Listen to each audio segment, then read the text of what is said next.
Sometimes I'll have consulting clients come in that have seen what traveling nurses are getting paid either through the GS salary that the government puts out and or what Furnished Finder tells them, and then they base their rents off of that. That's the wrong way to think about it. The right way to think about it is to base the rents off of long-term unfurnished rentals. And the way you find those is to look at Zillow or rentometer.com, look at what the long-term rentals are for a property similar to yours within half a mile ideally, and then increase the rent by 1.4 to 1.65. That will get you to an appropriate generalized midterm rental price. This brings me to tip number 2, which is stop going after traveling nurses. The bad advice is going after traveling nurses. The good advice is not going after traveling nurses. When you focus on traveling nurses, you are focusing on a shrinking demographic with outsized competition. The reason why I know this is because we know that urban centers do not need nearly as many traveling nurses since the release of the COVID vaccine.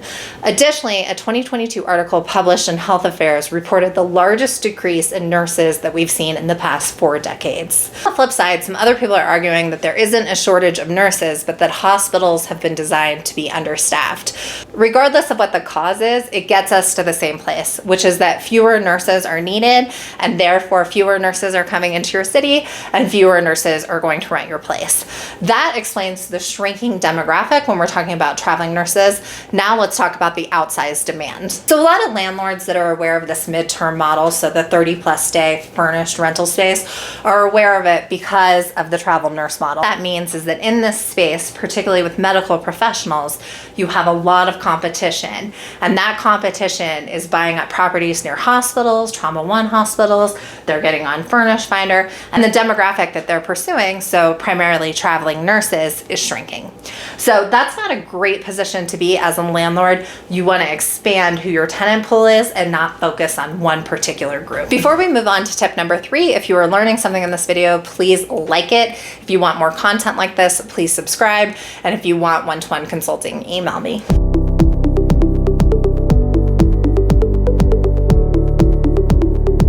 Avatars. So I haven't seen these videos talking about avatars, but I certainly talk to enough consulting clients that are using the word avatar that I know it's a thing. The option here not watching these videos is that when people talk about avatars, they're talking about your preferred demographic of tenant. You really shouldn't have a preferred demographic of tenant. It is limiting to you as the landlord. The only thing you care about with the tenant pool is that they are responsible and that they pay their bills on time.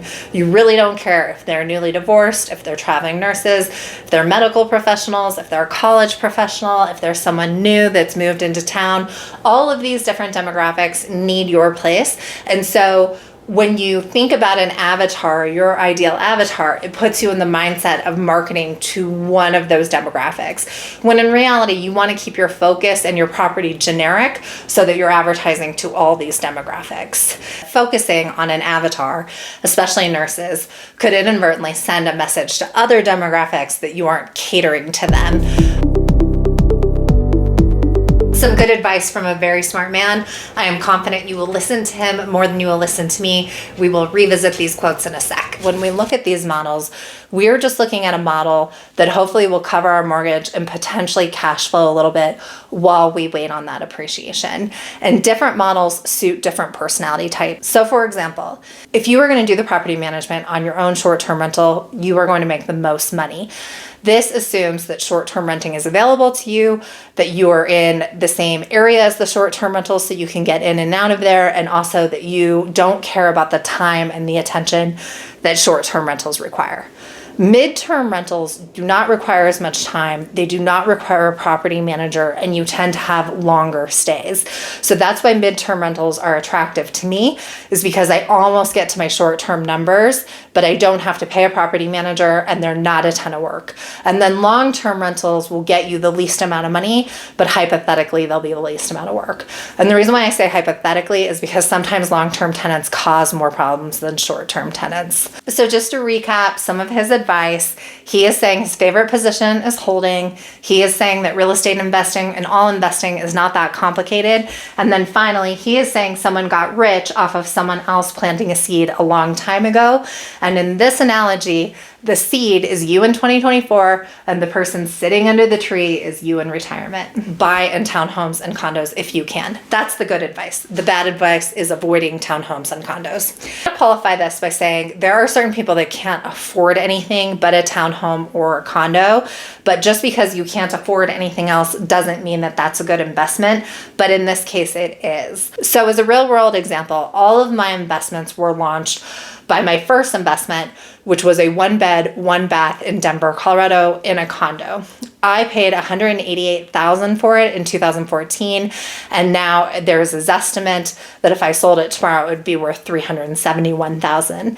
Added to this, in 2023, I made an average of $821 in cash flow after HOA dues on that property. Not only has it been a very good investment long-term, both for equity and for cash flow, but it has allowed me to leapfrog into my other investments. Now, I think a lot of people say avoid condos and HOAs because some of the costs can change, and also you have a lot of people weighing in on your decisions.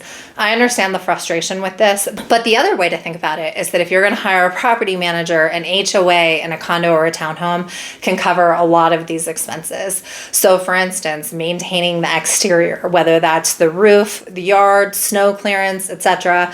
HOAs can and do also manage a lot of internal issues. So if you have a pool, if you have a washer and dryer outside of your unit, so a public washer and dryer, there's a gym. HOAs and condos do these things and it's part of your fee, but it also negates the need for property management. And in addition, when you're in the midterm or short-term space, these amenities are really attractive to renters. One other thing that I really like about condos is that they tend to be in areas with high walk scores. And the reason why I like a high walk score is because a high walk score suggests a lot of industry around that property that will help fill that property, but it also suggests a lot of industry that your tenant might be attracted to and want your rental for. All right, if you want more information on a walk score, I recommend this video. If you want more information on my favorite midterm rental platform and where I source 70% of my tenants, I recommend this video.